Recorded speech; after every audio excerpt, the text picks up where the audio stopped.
Hello and welcome to the show formerly known as the Health and Wellness Show. Uh, since we moved on to the YouTube video format, we have decided to upgrade and change our name to Objective Health. So we'd like to issue a formal welcome to Objective Health. My Hey, name is Tiffany. I'm your host today, and joining me is Erica, Doug, and Elliot. hello. Hello. Hello. Hello. Okay, so our topic today is abortion. Difficult topic, so Mm, let's talk about it. So, abortion has been in the news recently. I mean, it's always in the news during an election season. I think that is a kind of a litmus test to tell if someone is liberal enough or not, if they're pro choice. So, it always comes up during those times. But it's been in the news recently because New York has now passed a law making it legal for women to have abortions right up to giving birth. And Virginia also has some legislation pending allowing the same thing. So it's been in the news lately, so we decided to do a show about it. So we're going to talk about the new law, abortion in general, some history of Planned Parenthood, and we'll get to something completely outrageous toward the end of the show. I don't know if I should give it away now, but it's shocking. Stay So, tuned. yeah, let's start with talking about New York and the new law that was put into place there. Yeah. Yeah, it's kind of crazy to say the least. I mean, it's like I don't know, like for me personally, like I used to consider myself quite liberal or at least liberal. I'd always leaned liberal before. Leaned left. And I never really gave a lot of consideration to the whole abortion topic. It was kind of like, of course, I'm pro-choice. It it makes sense that people can make their own decisions on that. But it wasn't until things started getting kind of pushed further, or more recently anyway, that I really started thinking about it more and kind of being like, I'm not really that cool with it. Um, I do waver on the whole thing. Like, I think that obviously when there's a medical reason for it, then yes, of course, I think that should happen. When you start getting into the weird things like the borderline eugenics kind of stuff, like the baby doesn't really, might have some kind of condition where it's not one where they would really be suffering that much, or it's a more gray area for me, I guess is what I would say. But then for New York to come along and say, oh yeah, right up until birth, it's fine. You can abort a baby at 9 months. It's just like, whoa, wait a minute. I don't know if this is a gray area anymore. Like, this is really this is quite shocking to me, actually, that anybody would even want this. And I can't think of a reason why somebody would. I mean, maybe there are reasons why. I don't know. That's a good question. Maybe are there reasons why anyone would not be able to abort within the first 3 months, but would need to at 9 months? It just seems kind of crazy to Well, me. yes, I think one of the rationalizations that I heard is that maybe there's some new circumstances, some new life circumstance in the woman's life that would cause her to want to abort at such a late stage. And no matter what those circumstances are, it's still her choice to be able to do that. But Mm, my thing is that where is the Roe in this case, as in Roe versus Wade? mm, Like in 1973, there was a Roe versus Wade that made abortion legal. And this woman, Roe, which wasn't really her real name, and she didn't actually end up having an abortion. She actually had the baby. But in this case, who is demanding that a woman be allowed to abort her baby in the third trimester? Are there people out there protesting, like in front of City Hall, that they want to be able to abort their babies on the delivery table? I mean, I don't see where the demand is. This seems mm. like it's a top down thing. Yeah. Yeah, I think that's a good point. I've never heard of that before. Mhm. In fact, I don't think I've heard very much of anyone actually demanding that the limitations on it be extended. You know, it's kind of like pro-choice was always kind of the thing. Like, it's like, you know, are you allowed to abort a fetus? And it's kind of like that. It was well established that it was like you could do that up until like 3 months or something like that. And I think in some circumstances it was up to 6 months. But it was like I don't remember anyone ever saying that's not long enough. Yeah, We need to have it right up until birth. And I don't know. I'd never encountered it before. yeah, Although there's lots of holes in the argument, and it's a really gray area. Like, for instance, being able to determine when a fetus feels pain, being able to determine when a fetus sort of crosses from being non-alive toward being a living being, like Yeah. that's almost impossible in and of itself. But to some extent, at 12 weeks, I could somewhat understand the concept that a fetus may not necessarily be as aware as a fully grown human being or a child, and therefore the rationalization or the justification to be able to abort a fetus at 12 weeks, although I don't necessarily agree with that, I can somewhat understand it. Hmm. But when you get to the point where it's in the third trimester, basically up until birth, this I can't get my head around, because if a mother had a child and she took the child home and it was a perfectly healthy baby, and then you found out a couple of days later that the parents had actually killed the child, those parents would go to jail. Hmm. They would be tried for murder, because that's what that is. Hmm. It's the killing of a baby. So I don't see how this differs in any way. If you're going to abort, like basically perform an abortion on a child who's basically a fetus that's 9 months gone, Hmm. then what you're doing is essentially you are killing the baby. So how is this legal, for one? Where and who who is protesting? As has been said, who is asking for this? Who wants babies to be killed at 9 months? Yeah. I, It's a Well, very I good think question. that people who are behind it may not know the extent of it. So, like Doug was saying earlier, I would definitely consider myself pro choice. I do have two children. So, I was given the option of abortion, of course. I chose not to do that. But for the most part, for the last 20 years, I've held the belief that it's a woman's body, it's a woman's right to choose. And even the first trimester, because a lot of times women have miscarriages or issues arise. And as you're saying, with a serious medical condition, then I think it's not so controversial Hmm. because, a number of things can happen. And it's also contraindicated for a lot of things that pregnant women don't do things in the first 12 weeks, 13 weeks because of that. So I think that that's what people think when they say I'm pro-choice. They Hmm. don't consider for a moment that after 12 weeks these things are happening. Does that make sense? Like, I think people are so strongly held in that belief, and I know I was for a long time, that after 12 weeks, then you have a viable fetus. It has a heartbeat. That's usually when they start to test for a heartbeat and whatnot. I'm wondering if people are just so enamored with this choice idea that they don't follow through on the laws that are coming out. Does that make sense? Yeah. And I think that's the debate about it.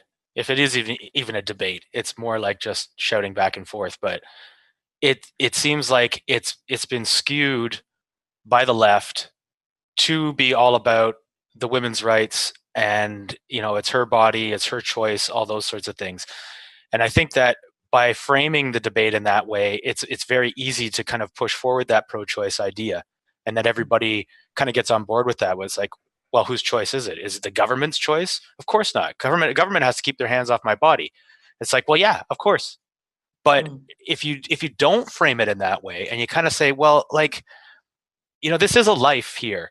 Your rights obviously are an issue, but it's also, the right, not even the rights, but it's kind of like the responsibility.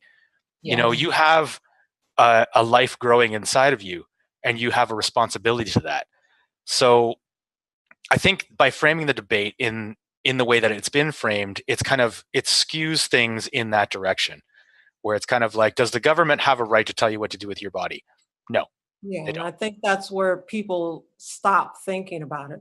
Yeah. They're so hung up on not being controlled, and this man can't tell me what to do with my body and my baby and my choice and all that. They actually forget the whole fact that there is a life growing inside of you, and you can debate until the cows come home, like, when does life begin? Does it begin at conception, or does it begin when the baby first has a heartbeat, or when their brain is fully formed, or whatever? It's still a life, or a potential life, and there's still some value to that, and people don't even consider that. Like, for myself, I would say that maybe at one time I was more pro-choice, but that was more for other people. For myself, I don't think I ever could have made the decision to have had an abortion. Right. But I was more lenient when it came to other people, especially if it was done early enough in the pregnancy, like Elliot said before. I mean, it's kind of, I wouldn't even say it's a gray area, because right now I would say no abortion ever, period. For anyone, under any circumstance? Well, I can't tell anybody what to do, but that is my Right. feeling, yes. No abortion, even in the first trimester, because people say, well, it's not fully formed yet, it's just a clump of cells. Yeah. I just don't feel right about that at all. Yeah. It's kind of it's like you guys have kind of brought up about the whole thing, like the debate about, well, where does life actually begin and at what point? And I personally think that that's a relatively arbitrary distinction. It's like there aren't significant differences at 3 weeks and 3 weeks in a day, or whatever it was, 12 weeks in a day. Like there's no clear line where it's kind of like, okay, this is a life, and before that is just a clump of cells. Like, that just doesn't make any sense to me. I think that really you can't look at it any other way than to say that a life is beginning at conception. Now, that to me doesn't necessarily mean that abortion is out entirely, but I think that you can't smooth over the whole thing by saying that it's not a life yet, because that's just not the case. It is a life. At conception, it's a life. So we can say that,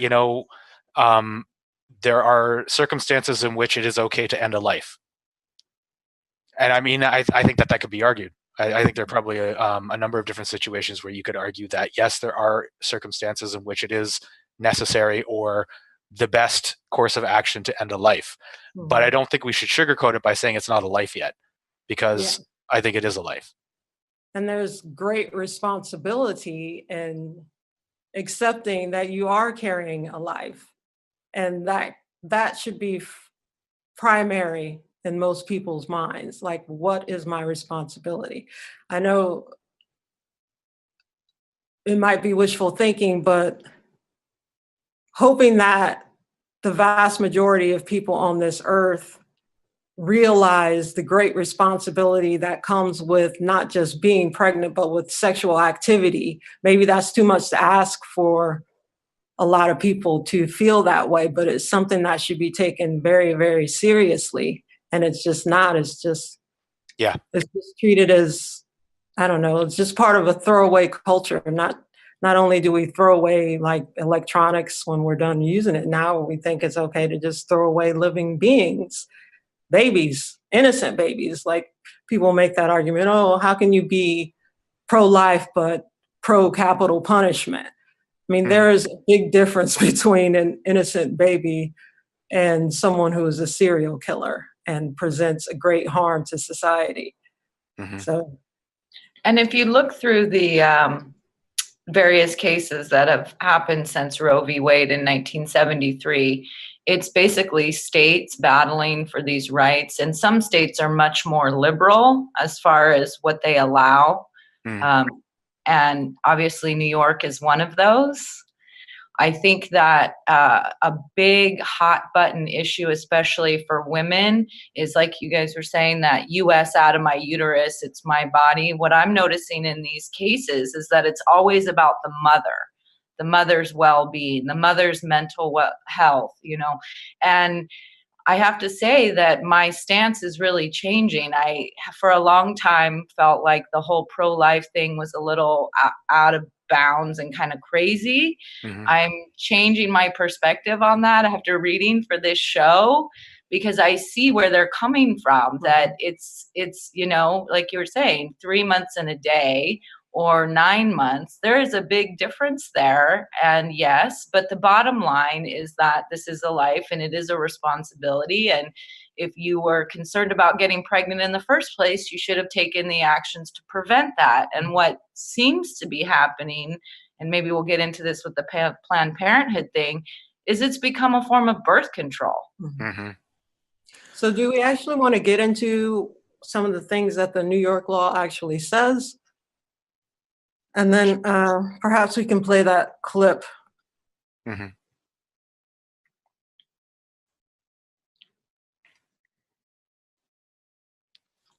Do you have that? Let's see. Yeah, here we are. Actually, So, Damien, can you pull it up? yeah. The one that shows the actual law? So it says that abortion can be performed if the patient is within 24 weeks from the commencement of pregnancy, or there's an absence of fetal viability, or the abortion is necessary to protect the patient's life or health, but they don't specify specific health reasons. And this is something that I was kind of thinking about. I did see a tweet, and I cannot remember where I saw it or who it was from, but it was from an OBGYN. And he said that there are actually not any maternal health issues that could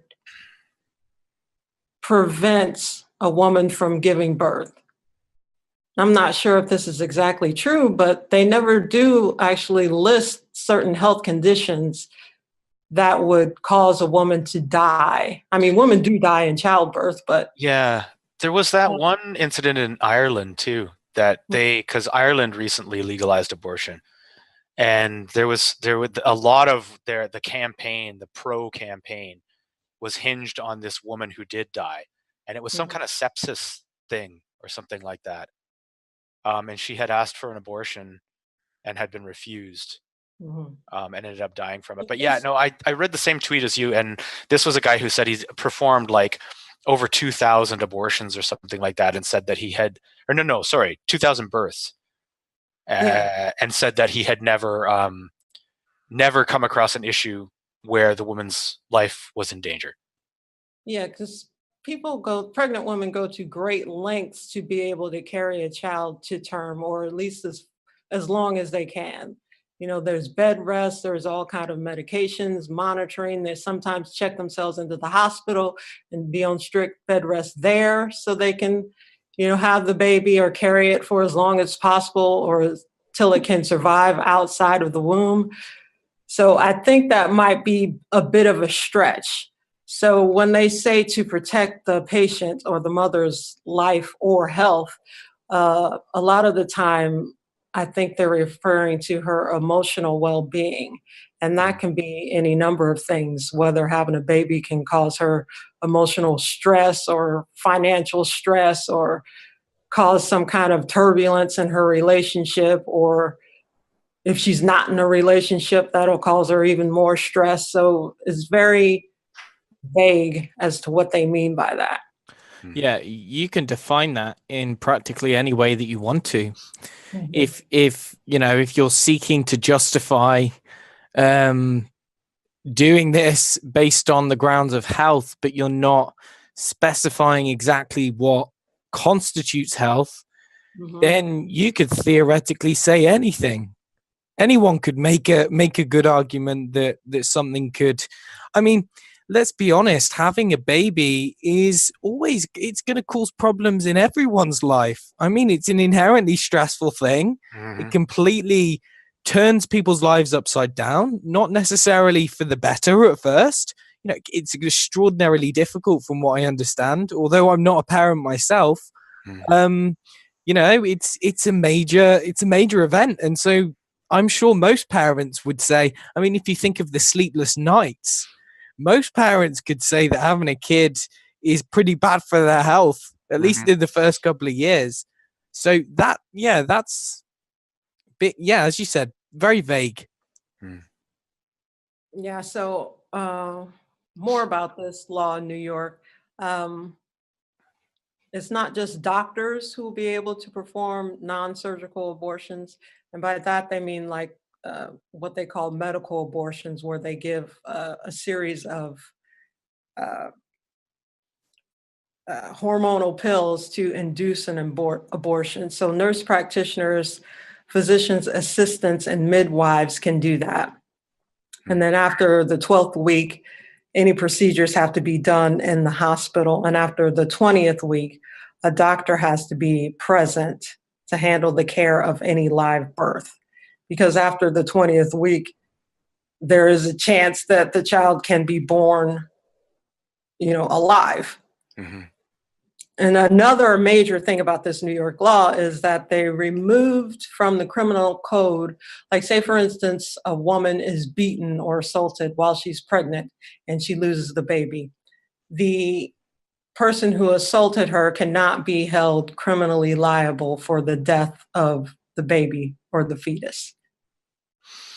And this was put in because they don't want the medical professionals who perform these abortions to be charged with murder.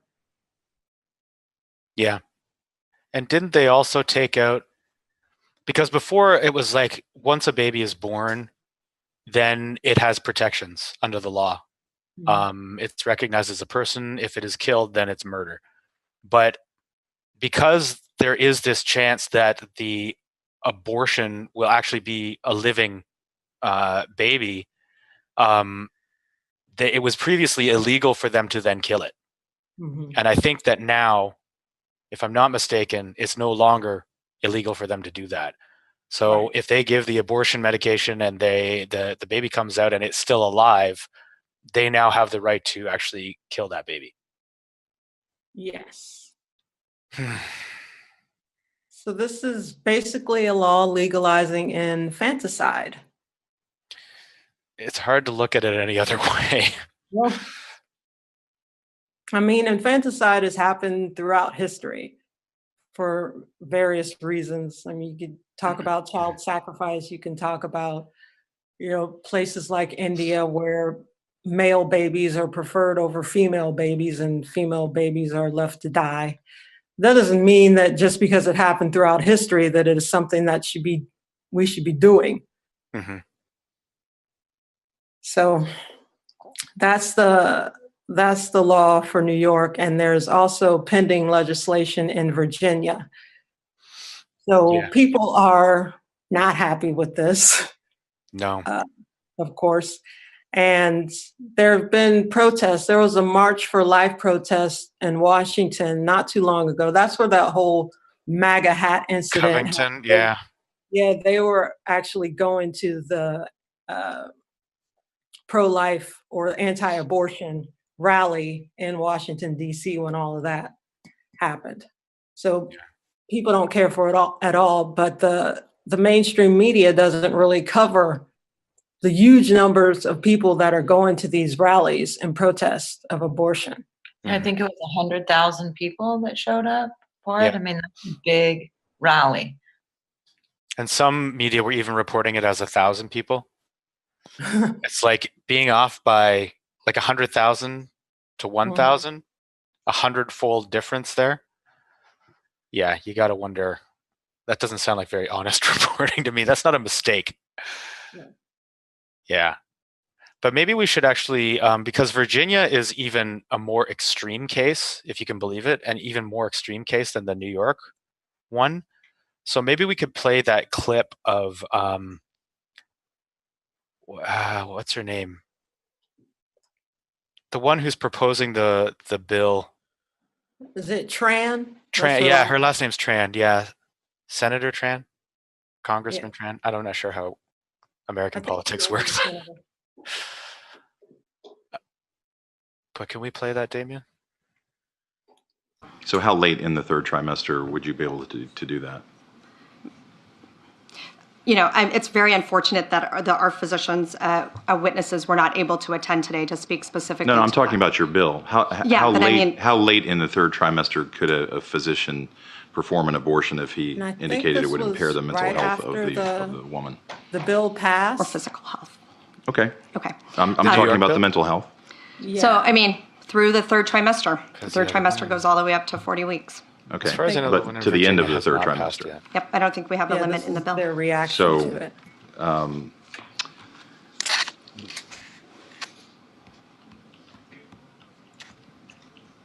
Where it's obvious that a woman is about to give birth, she has physical signs that she is about to give a birth.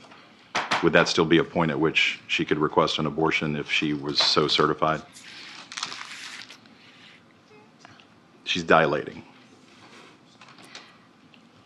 Mr. Chairman, that would be a decision that the doctor, the physician, and the woman would I understand make at that. I'm asking point. if your bill allows that. My bill would allow that, yes.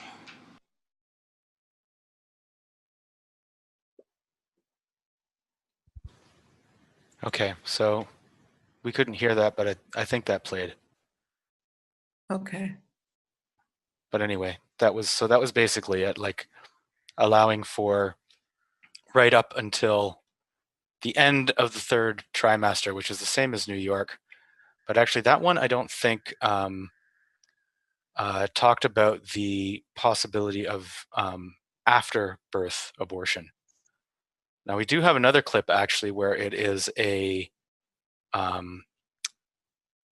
another senator from, no, the governor, sorry, a governor from Virginia, where he's talking about on a radio show about the possibility of after birth abortion.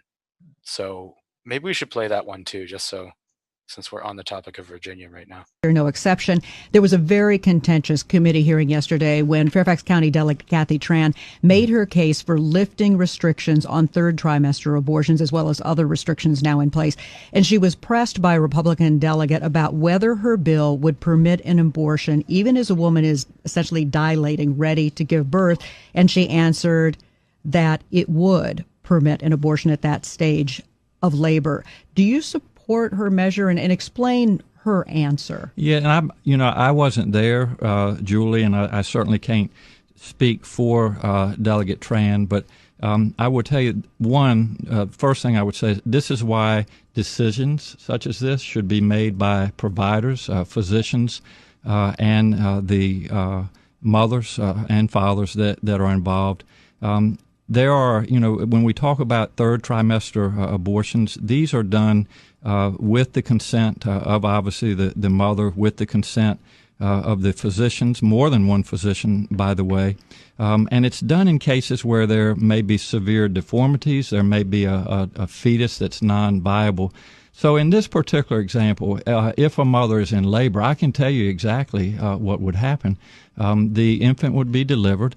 The infant would be kept comfortable. The infant would be resuscitated if that's what the mother and the family desired. And then a discussion would ensue between the physicians and the mother. So I think this was really blown out of proportion. But again, we want the government not to be involved in these types of decisions. We want the decision to be made by the mothers and their providers. And this is why, Julie, that legislators, most of whom are men, by the way, shouldn't be telling a woman what she should and shouldn't be doing with her body.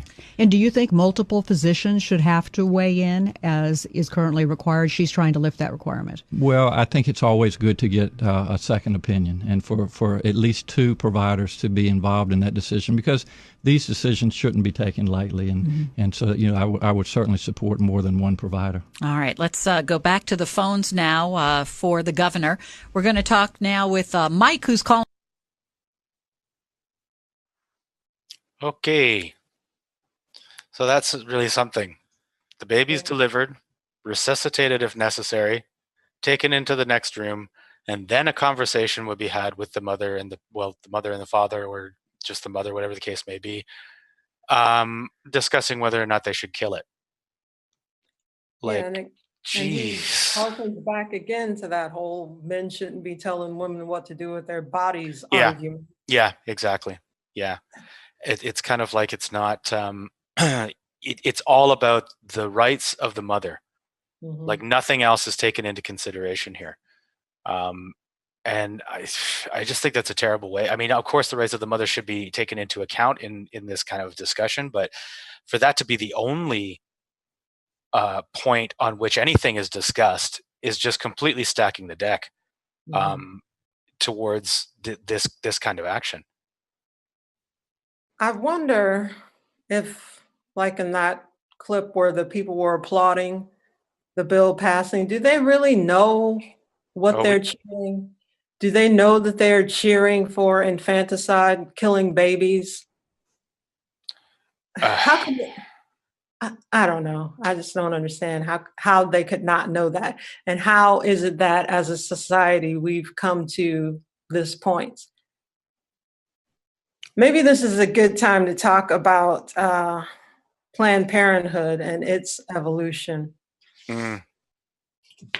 And Planned Parenthood started with Margaret Sanger. She's hailed as a proponent of women's rights and women's reproductive rights, a feminist leader in history. So I always like to try and find out, like these ideologues that come along, these spellbinders, how they can sway people to their point of view and influence an entire country or influence the entire world in some cases. So I just have a little bit about Margaret Sanger's background and how she got started and how Planned Parenthood got started. Margaret Sanger, I think she grew up in upstate New York or somewhere in the Northeast. She grew up poor. She had an abusive, atheist, alcoholic father, and her mother was frail and sickly and Catholic, and her father was really, really against religion. I guess Margaret Sanger, as she grew up, she had her family influences like everybody else does. And she went to a school. I think she was going to go and try and become a teacher. But she never went to class. She joined some feminist groups. She indulged in promiscuous sex, and she ended up dropping out of school. After that, she somehow became a kindergarten teacher, but she hated it. And she tried going to nursing school. She did that for a little while, but she quit. But often she would talk about how she had this, nursing training and that she was a nurse. And I guess she wanted to lend a little bit more credibility to herself. So she was kind of floundering around, really didn't have any direction. She ended up marrying for money. She had 3 children herself, 2 boys and a girl. I think later the girl had pneumonia and she died. But from what I could read, she wasn't very involved with her own children. And her husband, Mr. Sanger, at this point, started taking her to political lectures. And she was pretty bored with that. She thought it was all bunk, and she was criticizing all the people who went to these lectures until she came across somebody who was talking about subverting society and being rebellious. And that was the thing that really drew her to her cause.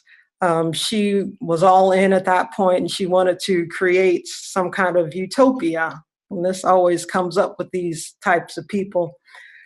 So she essentially became radicalized. She started hanging out with these atheists, anarchists, communists, Bolsheviks.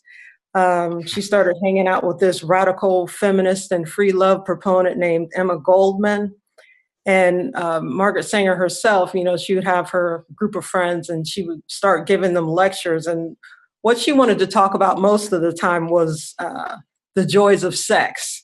And her talks were very licentious. And she was talking about being free from sexual mores. And she talked about birth control a lot. And she started writing for these militant magazines. She eventually dumped her husband. She was having affairs. And she was quite the tart, from what I read. She was eventually indicted for publishing lewd and indecent articles because she was talking about sex a lot and birth control and how awful marriage was and how people just needed to be free to love anybody they wanted. So she was indicted and she fled the country. I think she went to England to avoid prison. So eventually, while she was there, she hooked up with some Malthusian eugenicists.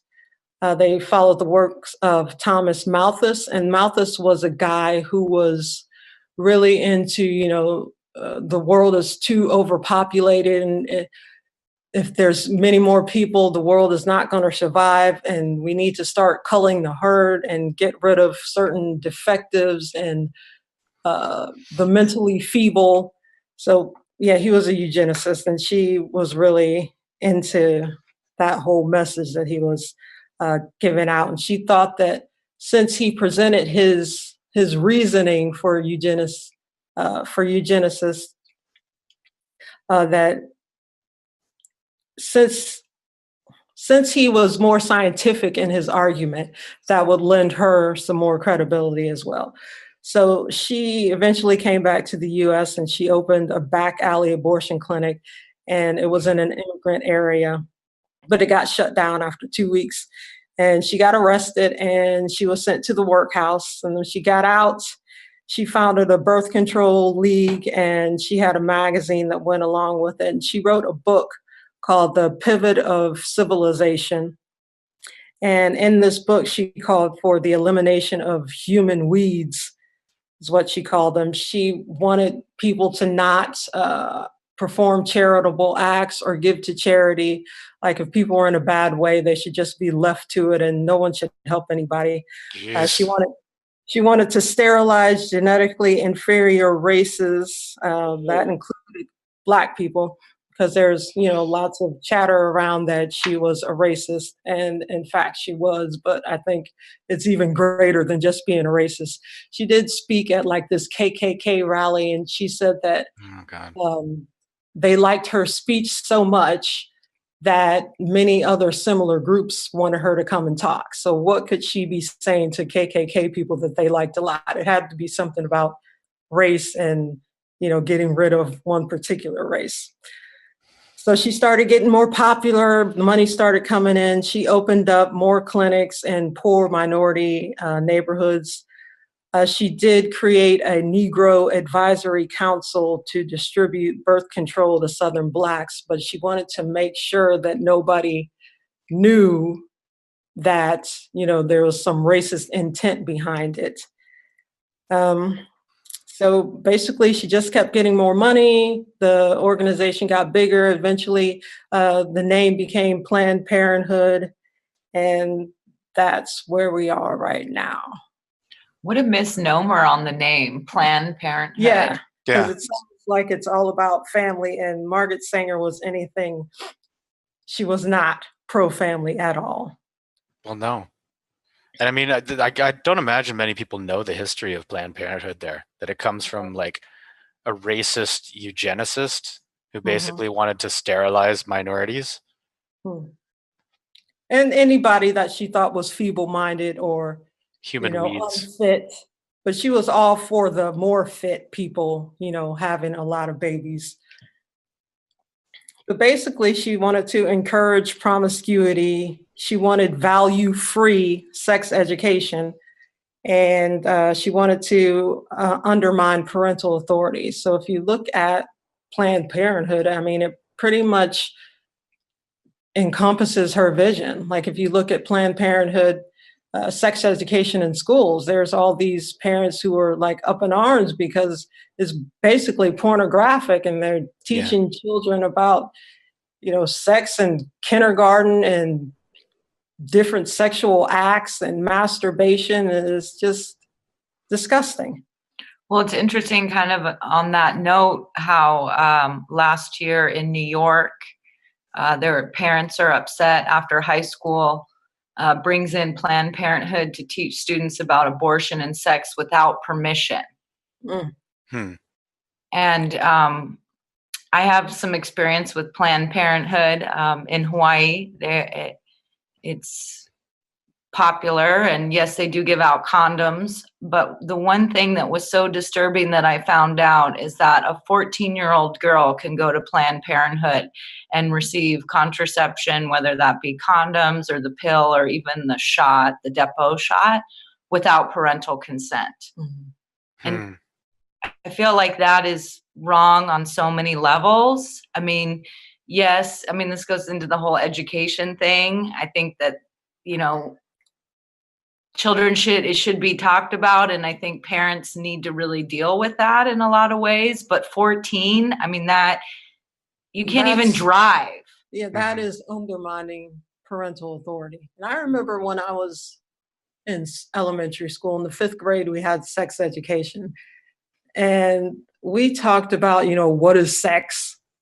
And I remember that we spent a lot of time talking about pregnancy and how the baby developed in the womb. And I wonder if they even teach that anymore. Because I remember there was a movie that we watched. I think it was shown on PBS or something called The Miracle of Life. That might not have been the title, but they actually showed video footage of the child as it developed in the womb. I remember that. Yeah. So I'm wondering, And the do birth. they even show that any now? Because do these girls know that there's actually a life growing in them, or are they just falling for the whole "it's just a clump of cells" lie? Well, back to this case in New York, basically, they went after this superintendent, and he said he was under the impression that the parents were given the opportunity to opt out. And it sounds like the classes were intentionally kept from the parents. Yeah. Well, so that's where we are. Well, Planned Parenthood, I mean, there was that one article that we had called The Abortion Agenda on corysdigs.com. Maybe you can pull that one up, Damien. But I mean, I'm not going to go too much into it, but it kind of really gets into the push for abortion and opening abortion clinics like around the world, particularly in like 3rd world countries. What did it talk about? The connection to like the Clinton Foundation and all this other like big money that's involved in it. And they're getting like, nurses and midwives trained in abortion. And it's just kind of like this weird kind of push to export these more liberal values around the world. And it kind of does have this weird eugenics kind of side to it, like that they're trying to get it into kind of all the brown people countries. That's kind of the way it comes across, that they want to like they want to have these countries like fully set up and encouraging abortions. And in the article, they're going into like their own literature and stuff where they're kind of bragging about the fact that for every one adoption, there's like 82 abortions, what they have worldwide. And it's kind of like why would you value abortion so much more than adoption in those situations? Like that's just one thing that I don't understand. Like, why are they placing more of a value on an abortion than on an adoption? Like, in both cases, isn't it the case where kind of like the person who doesn't want the baby isn't going to have the baby, but in the case of adoption, somebody who does want the baby is going to get the baby? Like, doesn't that seem like a better kind of turn of events there? Like, I understand there might be some situations where that's not an option. Okay, fine. So you can't argue across the board that abortion or adoption is always a better option, or even an option. It might not be an option in some circumstances. But to be placing more value on an abortion over an adoption just across the board just doesn't make any sense to me. Like, why is that a better situation? Who benefits from, I mean, there's a monetary aspect because Planned Parenthood does get funding from the government, and abortions do cost, but in a lot of cases, if you're under a certain income level, it can be free, or Medicaid might pay for it. I think abortions cost like between $4,000 and $1,200 or something like that. So there's that aspect, but it seems like it's much more than that. Like, somebody is going to be benefiting from the fact that there are babies that can be killed. Well, interestingly, if I remember correctly, Planned Parenthood have been investigated a couple of times for organ harvesting. No? Yeah. So for those who don't know, that basically involves trafficking organs on the black market, essentially selling body parts for various purposes.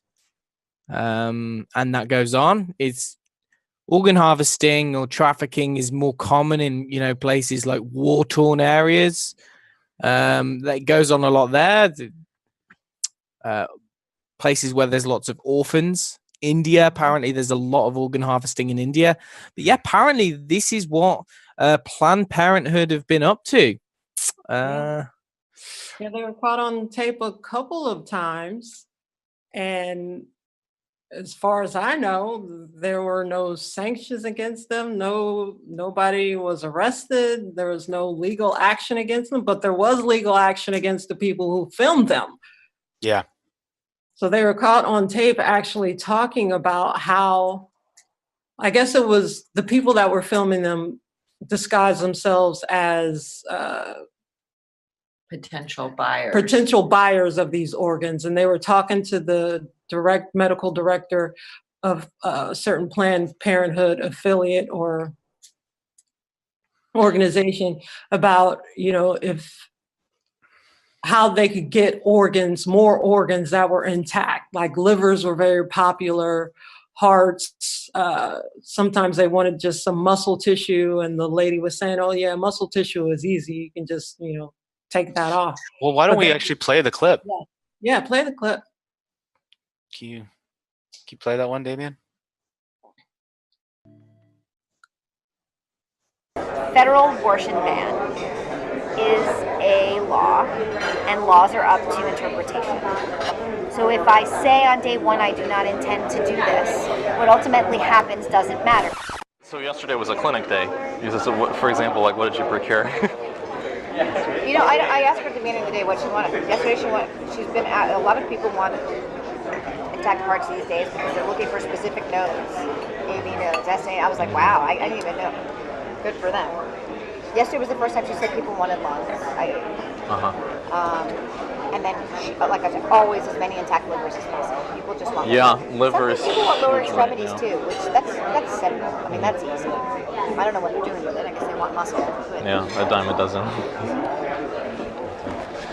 If you maintain enough of the dialogue to the person that's actually doing the procedures and they understand what the end game is, there are little changes they can make in your technique to increase your even though they have a set way that they do it, they're open to changing them. The reasonable people, sure. For example, so I had 8 cases yesterday, and I knew exactly what we needed, and I kind of looked at the list, and I said, all right, this 17-weeker has 8 lambs, and this. So I knew which were the cases that were probably more likely to yield what we needed, and I made my decisions according to that too. So it's worth having a huddle at the beginning of the day, and that's what I do. that's so disturbing. I just Yeah. Quite disturbing. And she mentioned about having a huddle at the beginning of the day. That's something that happens in medical facilities a lot, where they get together and they talk about, the patients that they have and what needs to be done.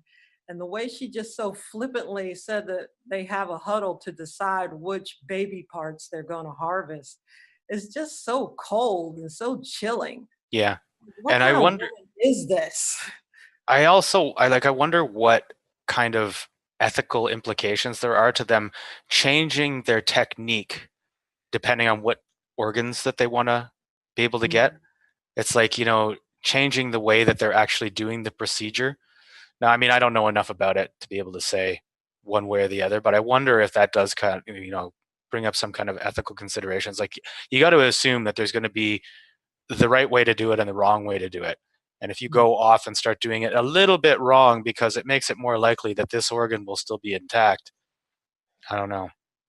I don't know if there is a right way or a Well, wrong way yeah. to do abortion, because how they do it is they have the woman on the table and they put the speculum in to open up the vagina, and then some other tool they insert into the cervix, and they have this seaweed kind of stuff that they insert into the cervix to kind of dilate it, open it up so it's easier to put the tools in, or put in the vacuum sucker that will suck out the baby.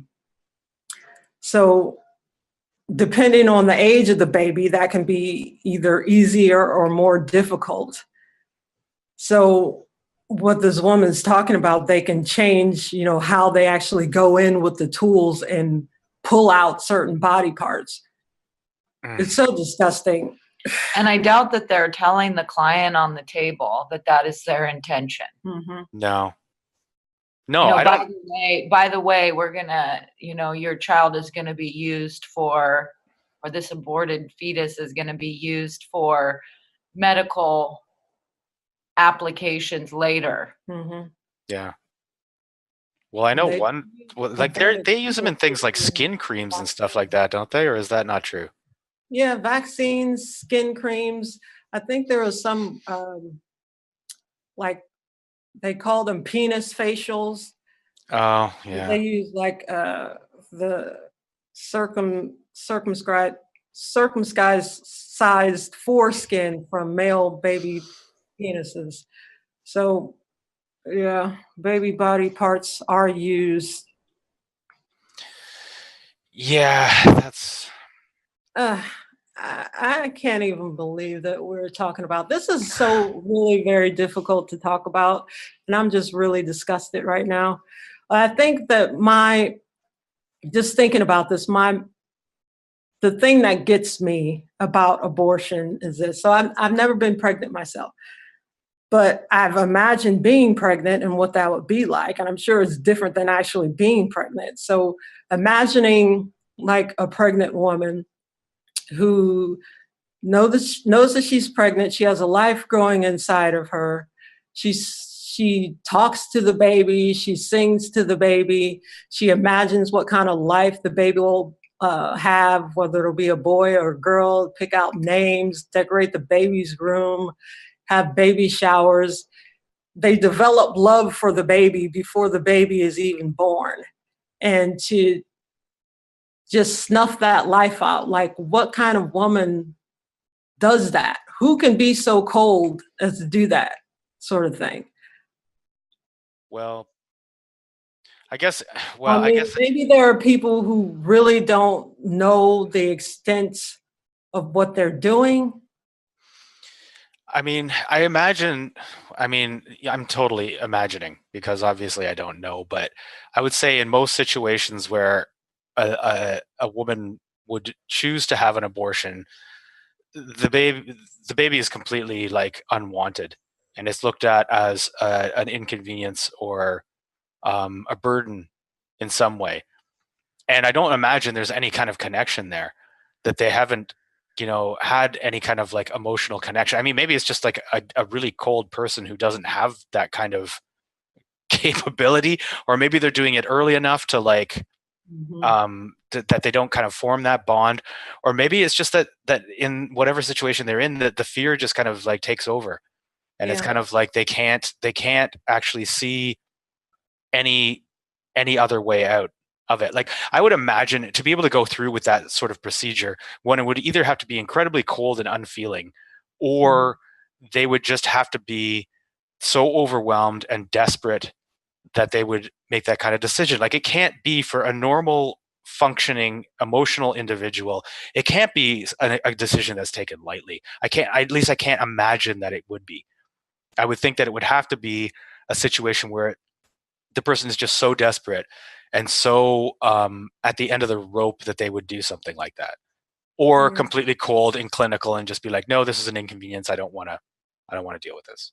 Or in such a state of denial, they can't even really think about anything more than what they feel that they need to do at that point. Mm-hmm. Well, I can speak about it because I've been pregnant twice, and both my pregnancies were unplanned, and I was young and not married. And it's interesting, and this is just my own personal experience.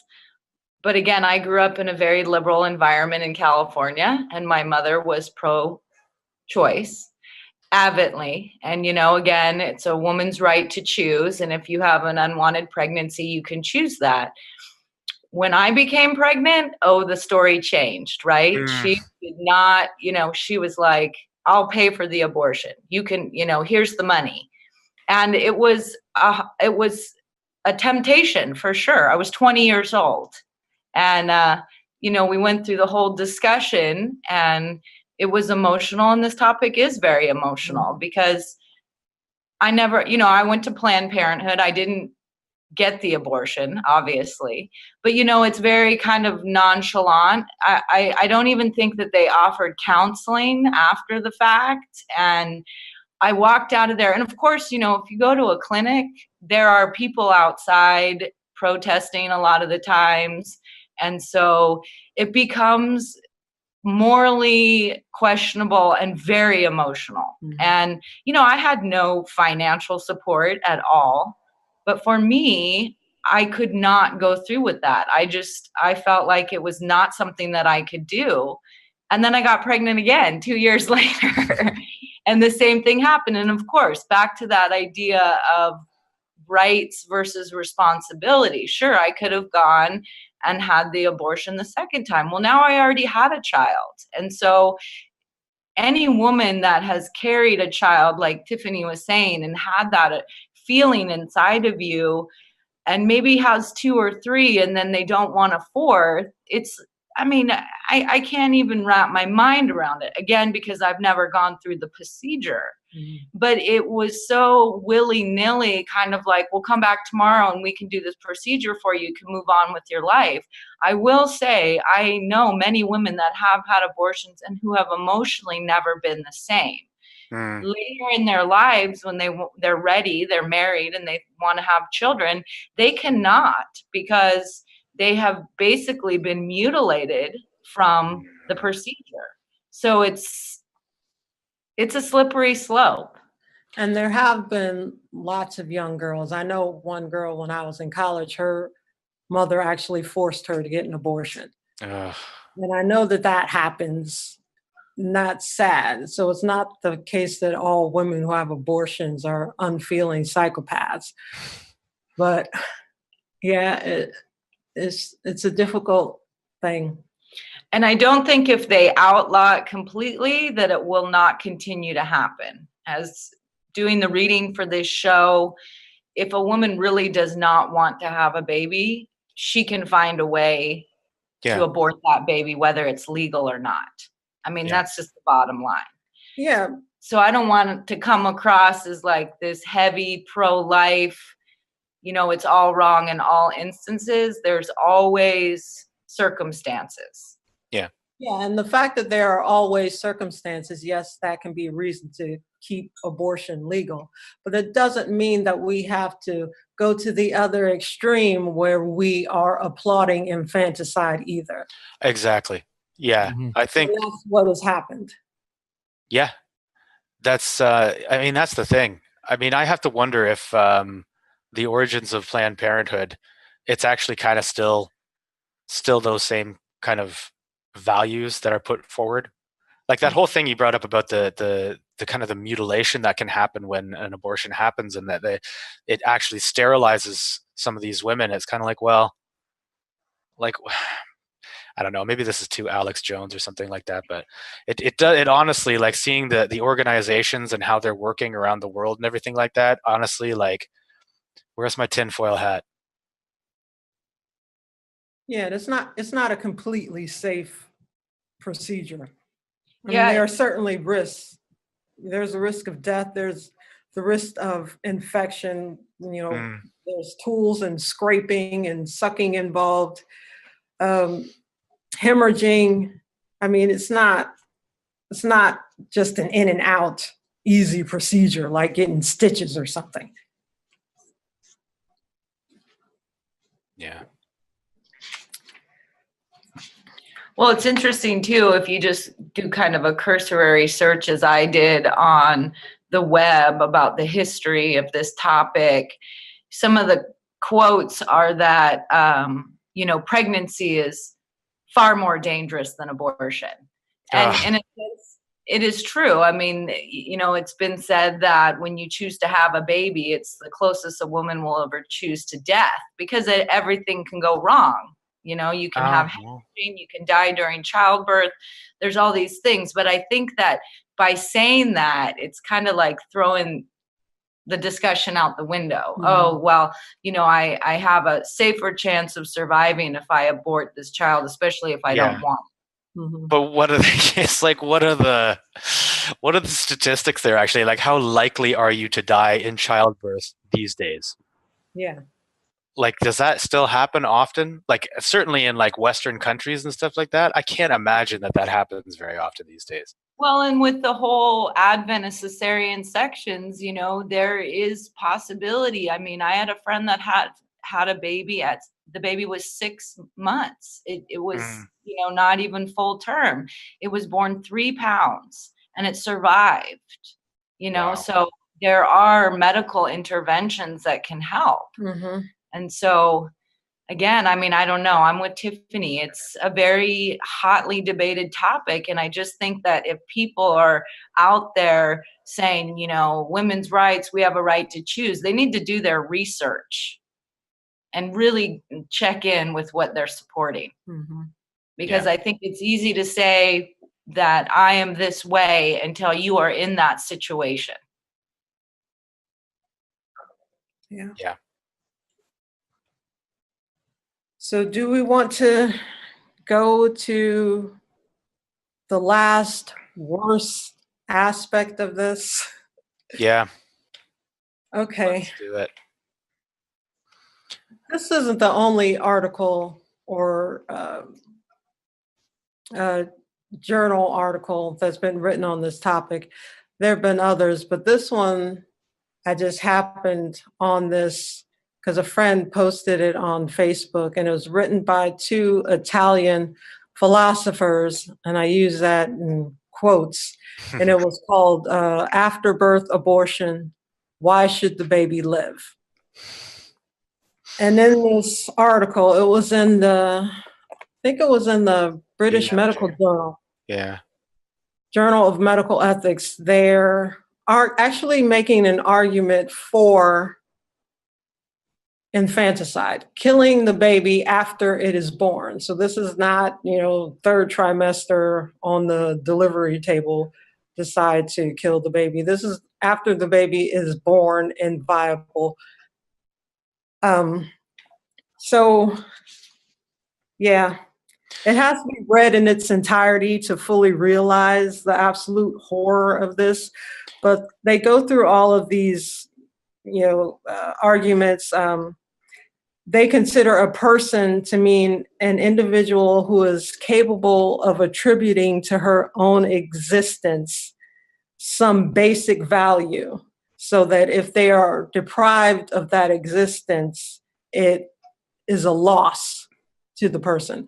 So they're saying that the baby cannot attribute any value to itself. The only value that is attributed to a baby is given to it by the mother or the parents or the family. So the baby cannot attribute any kind of aim or any value to its own life because they're not mentally capable of doing so at that point. Thereby, it is okay for them to be killed after birth. Yeah. Honestly, reading this article, I was kind of like, these guys are actually, I think it's a man and a woman, I think. And I was like, these people are psychopaths. Like, honestly, the reasoning in this, reading through it, I was just kind of like, this is so cold and so twisted. Like the way that they twist logic in it to kind of get the idea that killing babies is okay. And the thing is, like, they even say in it, it's like, we're not the ones who would decide at what age it's too late to have an afterbirth abortion. So they're kind of leaving that open. But from their definition of like being able to formulate an aim is what makes you kind of a person. Like from that perspective, it's like, well, that's probably up until like 2 years old or something like that, I would think. Like, I don't know, maybe they would define it more stringently than that, but I was kind of like honestly, this is kind of like eugenics, but it's defining everything that isn't able to make an aim is not a person, therefore you can kill it. Is just I don't know. Yeah, and they go on to say that the interests of the actual people involved, meaning the mother or the parents, outweigh any rights that the newborn would have. And then, oh God, towards the end of the article, they talk about afterbirth abortion versus adoption. And they argue that afterbirth killing of the baby, and they actually use the word killing frequently in this article, they say that it's acceptable over adoption because birth mothers experience grief when they give their babies up, because sometimes they might dream that their baby might come back to them. Whereas if you kill the baby, there's no possibility that the baby can ever come back to you. So that makes it more acceptable for you to be able to kill your baby. That's psychotic.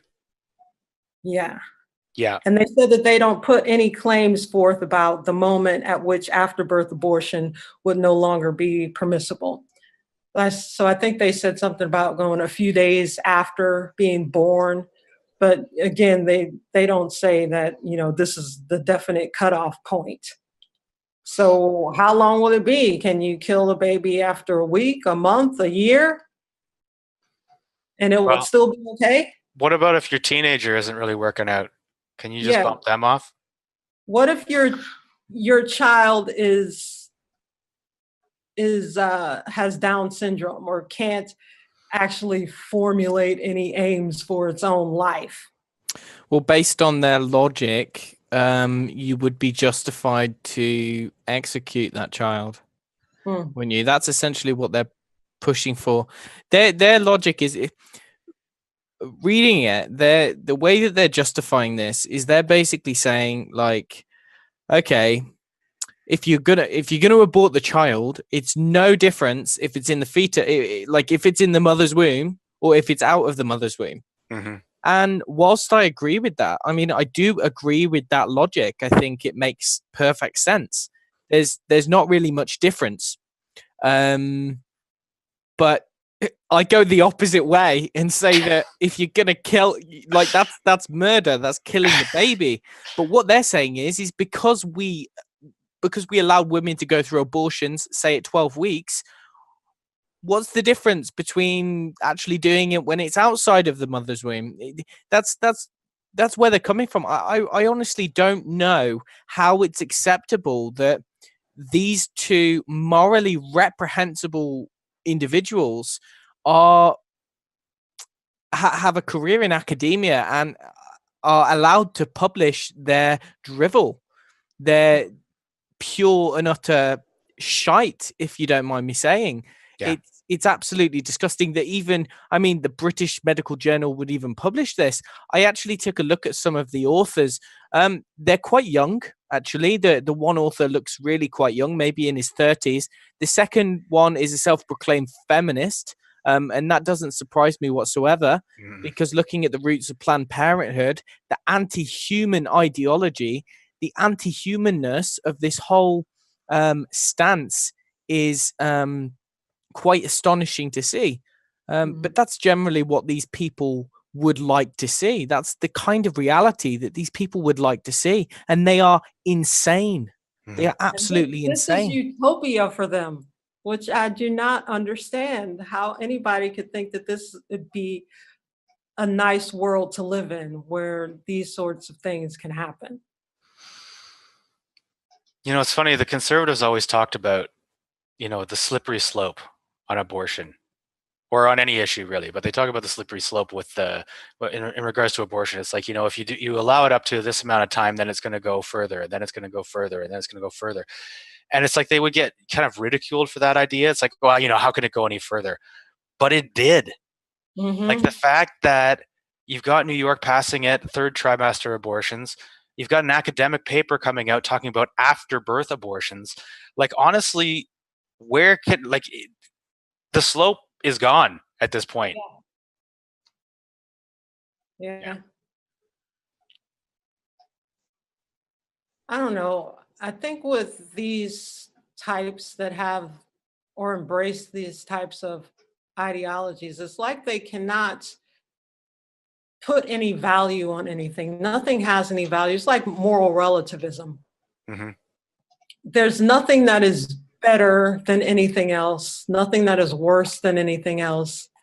Everything is just level. They can't weight their decisions in one way or the other. Either everything is acceptable or nothing is acceptable. I still can't quite understand how their minds work, but it's just so bizarre to see. And I'm not quite sure that these type of things shouldn't be published, because if they are published, then at least you know what kind of person you're dealing with and what kind of ideology you're dealing with, and you can make a decision for yourself.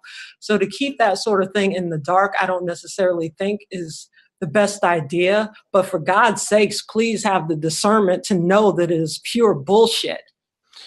Well, the actually kind of on a happier note, at the top of that article, they've got a thing where you can click on all the tweets that have gone, like the number of times it's been tweeted. And I scanned through it. There's like 3,000 or close to 3,000 tweets on it. And like, I just scanned through some of them and I didn't see a single one that was neutral or positive. Everything, every tweet was like, what the hell is this? Or like, look at these sick bastards or something like that. It was all just completely trashing it. So, I mean, that's positive in some respect, I guess, that at least it looks like people aren't so far gone out there that they can see something pathological when they see it. And maybe it's just a test to see that, Doug. It could be. It could be. Well, let's put this out there and see what kind of response we get. If it's 50-50, maybe we could move forward with this idea. Well, the paper was published in what? It was a while ago, wasn't it? I think it was 2013. Okay, so not that long ago. Yeah. Yeah. But yeah, and then what is it? 6 years later, out comes New York. Yeah. When's the post-birth abortion bill going to come forward? We're looking at you, Virginia. What they do is they slowly feed it into the public eye, don't they? And I think to some extent all of these developments they evoke a negative reaction somewhat in the beginning, but as generations, especially with the younger generations, like for instance, you're talking about Planned Parenthood, sex education in schools, the moral relativism, you know, teaching kids that there's nothing that has any really intrinsic value and that everything is subjective and whatnot and all of this kind of stuff. It's like this stuff is like drip fed into the public, and eventually the more traditional or conservative values are kind of going to be drowned out by the essentially it's gradually becoming more and more accepted. And Yeah. it doesn't matter. It's like any attention is better than no attention. That's what it kind of seems like. Because even though people react and they say this is crazy, they still push forward with it. And Yeah. it still manages. It's like I don't even understand how they keep going with it, because no one would accept that where we are now. But in 10 years' time, maybe people will accept it. Yeah, I bet it won't even take that long. It's like the concept of the Overton window. It's kind of like where there's like a square. It's like everything within here is what's allowed to be talked about, or which actually gets seriously considered. And it's like what they do is they start pushing that window further and further along. So stuff that was previously outside the window suddenly starts to become acceptable. Yeah. And then you push it even further. And stuff that was previously, and they just keep on incrementally doing that process until stuff that was so far out like 10 years ago that nobody would even consider is now something that's like kind of within the norm. At first it's maybe like fringe, but then even when it's fringe, it's like that's already acceptable to a certain extent, and then it gets further, and pretty soon it's just like mainstream. Yeah. And I think that's why they target young people, because they have no sense of history.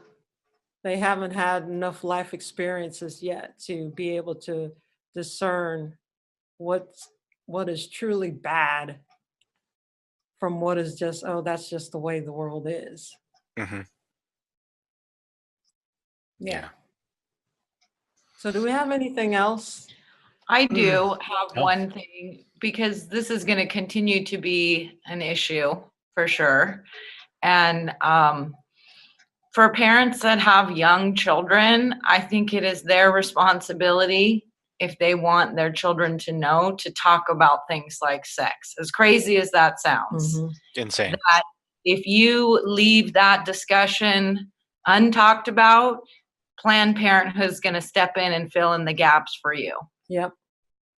And I mean, I don't know what else to say other than that, with the media that children and young teenagers are exposed to, it's all about sex, and you got to have the discussion. It has to be talked about. And, a lot of parents aren't comfortable with that. And it has to be talked about repeatedly, not just one time and you think that they get it. I mean, at a young age, you could start with a certain level of talk. And then as the child gets older, you have to refine the talk to their level of understanding. Yeah. And I know particularly in the pro-life communities, they really don't want to have that discussion with their children. And they definitely don't want schools teaching their children, but you got to push past that, because with the age of consent being 14 or 16, depending on which state in the United States you're in, if that child can't feel like they can come to you, then they can go have that service done without your consent. And I know that parents want their children to remain innocent and not be corrupted, but at the same time, you don't want them to be stupid fools that can be easily taken in. Yeah. Excuse me. That's totally true. It's funny because when we had sex ed when I was a kid, grade 4, the one girl whose parents actually refused, like she wasn't allowed to take sex ed because it was, the parents had to give permission for it. She was the one who was pregnant once we were in high school. So, and it kind of drove home that point that it's like, you need to educate your kids on this stuff. You really do. Yeah. And I don't even know if it's really taught in school curriculum anymore. It may be one of those things that gets cut out, but even health class or biology in high school, I mean, I don't even know. It's so crazy. Anything else anyone wants to touch on? I think we've covered it pretty well. Well, I just want to say that I'm glad that it's over. Yeah. This has probably been the most difficult show that I think that we've done in a while. So next week we have to do something lighter. Let's not talk about euthanasia for our next show. Good idea. I'm with Tiffany. I do think, though, it needs to come out. I think people need to know. I think people need to do more research instead of just hopping on a bandwagon and fighting for something that they may not have any idea of the implications of later on down the line. Yeah, I agree. So I guess that is our show for today. We will see you next week with another show. Topic has yet to be determined. So everyone have a good week and do your own research. Knowledge protects. Bye, everybody. Bye. Bye.